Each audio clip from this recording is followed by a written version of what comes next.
53 বছর পর দেশ স্বাধীনের আজকের প্রথম জামাত ইসলামীর ঐতিহাসিক সোহরাওয়ার্দী আমাদের এই সমাবেশ আগামী দিনে একটা অন্তর্বর্তীকালীন সরকারের অধীনে সুষ্ঠু নিরপেক্ষ অবাধ অংশগ্রহণমূলক নির্বাচনের জন্য সবচেয়ে বড় প্রত্যাশা জনগণের। কালো ভোট, জাল ভোটের মাধ্যমে কালো টাকা ছড়াছড়ির প্রয়াস আবার কেউ করেন কিনা।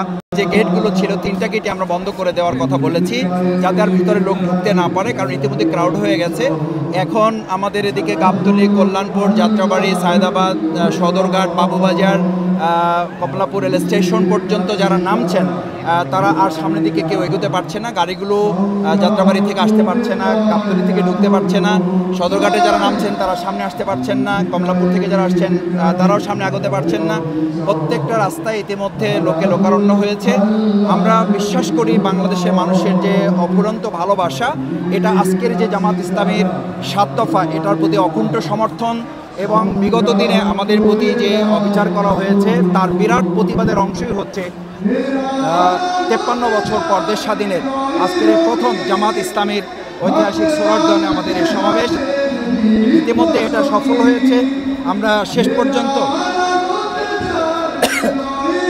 আমিরে জামাত বক্তব্য রাখবেন এবং আমাদের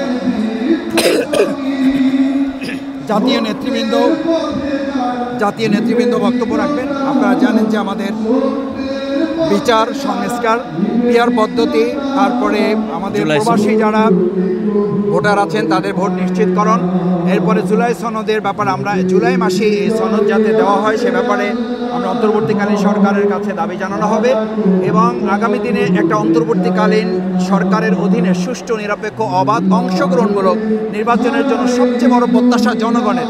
লেভেল প্লেইং ফিল্ড আপনারা নিশ্চয়ই খেয়াল করেছেন, জনগণের মধ্যে ইতিমধ্যে একটা আতঙ্ক বা উদ্বেগ, উৎকণ্ঠা তৈরি হয়েছে যে বিগত দিনের মতো আবার কোনো হাসিনা মার্কা নির্বাচন অবৈধ অস্ত্র, পেশি শক্তি এবং লুটতরাজ এবং কালো ভোট, জাল ভোটের মাধ্যমে কালো টাকা ছড়াছড়ির প্রয়াস আবার কেউ করেন কিনা। বিশেষ করে গত কয়েকদিন আগে আমাদের গোপালগঞ্জের একটা রাজনৈতিক দলের যে পদযাত্রা ছিল সেখানে যে ন্যাক্কারজনক হামলা হয়েছে, এর কারণে উদ্বেগ আরও বৃদ্ধি পেয়েছে যে প্রশাসনের নিরপেক্ষ ভূমিকা আদৌ একটা জেলা যদি তারা নিয়ন্ত্রণ করতে না পারেন, একটা প্রোগ্রাম যদি তারা শান্তিপূর্ণ করার দায়িত্ব নিতে সক্ষম না হন, তাহলে 300 আসনে যেখানে নির্বাচন হবে, হাজার হাজার কেন্দ্রে যখন ভোট হবে, সেই ভোট কেন্দ্রগুলো নিরাপদ করা, জনগণের ভোট নিরাপদভাবে দেওয়ার দায়িত্বটাই সরকার আসলে পালন করতে পারবেন কিনা, সেই লেভেল প্লেইং ফিল্ড এবং অংশগ্রহণমূলক অবাধ সুষ্ঠু নিরপেক্ষ নির্বাচনের দাবিতে মূলত আজকের সমাবেশ। জনগণের উপস্থিতি প্রমাণ করে এই দাবির সাথে ইতিমধ্যে জনগণ একাত্মতা ঘোষণা করেছে।